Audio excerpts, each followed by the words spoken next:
minum sama ya emang dari tubuh pada dasarnya mengandung glukosa gitu. Nah, kalau misalkan kita mengkonsumsi terlalu banyak makanan atau minuman yang berlemak atau yang manis-manis ya Bu ya, nah itu tuh bisa meningkatkan kadar glukosa dalam darah gitu. Nah, sedangkan pada pasien DM ini dia itu sekresi atau produksi dari insulinnya itu menurun, makanya bisa terjadi kencing manis atau DM gitu. Nah, apa aja sih faktor resiko yang menyebabkan DM ini? Nah, yang paling sering kalau DM itu adalah dari pola makan ibu-ibu. Jadi, misalkan makannya itu terlalu sering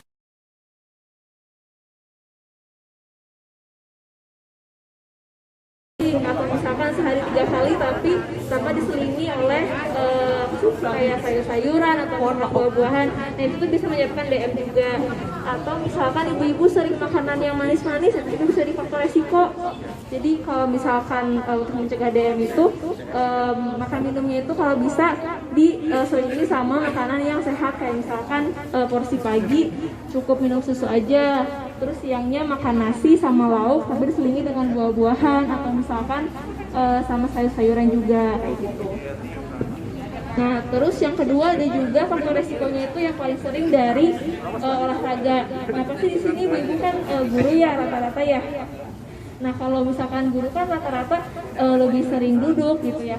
Nah, kalau saran dari saya sebaiknya mulai sekarang sehari itu seminggu diusahakan ada olahraga gitu. Misalkan 2-3 kali. Olahraganya ringan-ringan aja, nggak perlu yang berat-berat nge-gym atau apa gitu ya.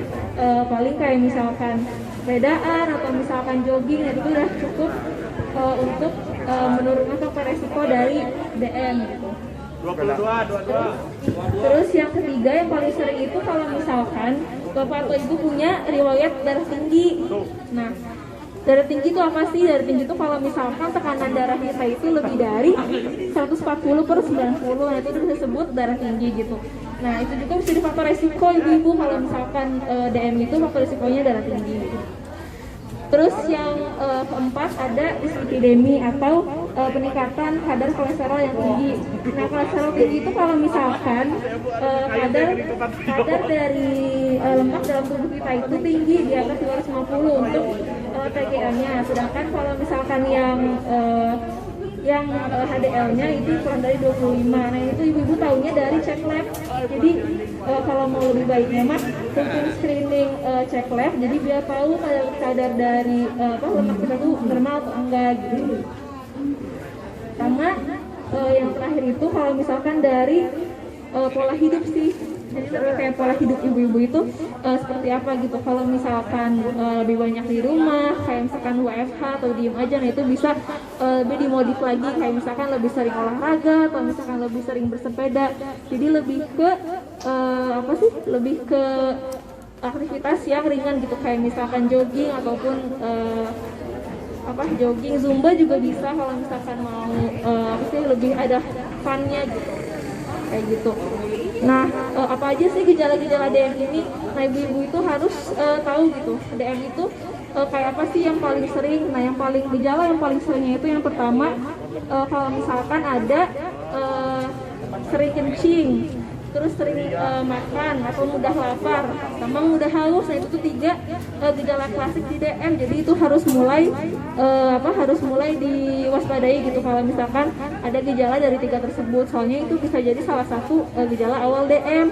Nah, DM ini sekarang awalnya itu biasanya usia lebih dari 60 tahun, tapi karena seiring dengan berjalannya waktu ya, jadi lebih dari 45 tahun juga udah faktor resiko banget untuk terjadi DM gitu. Jadi kita harus antisipasi dari mulai saat ini juga kayak gitu. Terus ada gejala lainnya juga nih ibu-ibu, biasanya itu gejala tambahannya kesemutan di kaki atau misalkan punya luka di kaki yang sulit sembuh. Jadi misalkan cuma 2 hari atau sehari ya Bu ya langsung kering.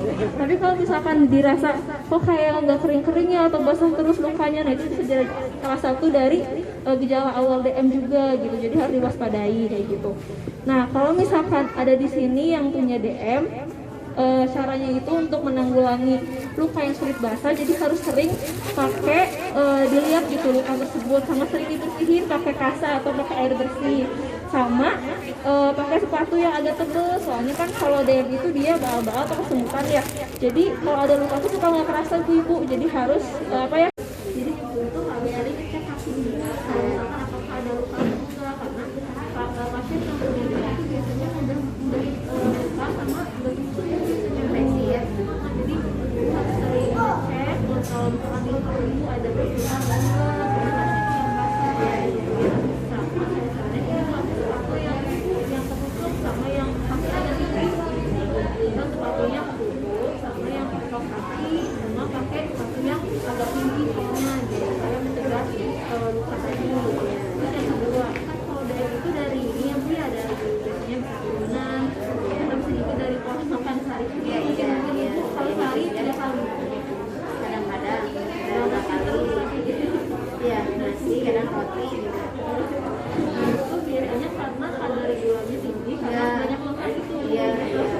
Jadi saya makan roti 2 lembar, sedikit sih tapi manis. Terus minum madu karena emang lagi flu, jadi minum madu. Nah biasanya dari sering minum atau makan bisa koreksi ya.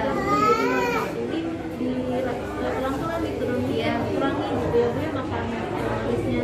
Kalau bisa paling seminggu ya 2 kali ya dengan porsi yang sedikit dilakukan itu sama kalau memang kan itu udah cover ya bu ya, kalau hari 3 kali tapi dengan porsi yang kecil sama diselingi dua ibu biasanya atau misalkan ibu makan jam 10 mulai makan 2 atau makan itu yang itu terus tiap hari itu sama dari segi makanan sama dari pola kalau bisa dari sekarang mulai sedikit lagi gitu bu, olahraganya yang ringan aja kalau ibu suka jadi atau saya jalannya paling dari ini kalau orang dari itu jadi misalnya kita kan makan dalam seminggu olahraga itu 30 menit aja nggak usah lama-lama ya bisa jalan biasa, jalan jogging, misalkan sepeda kan juga bisa kalau sepedaan kan dari ketinggian aja nggak apa-apa, dikit-dikit tapi makin sering gitu.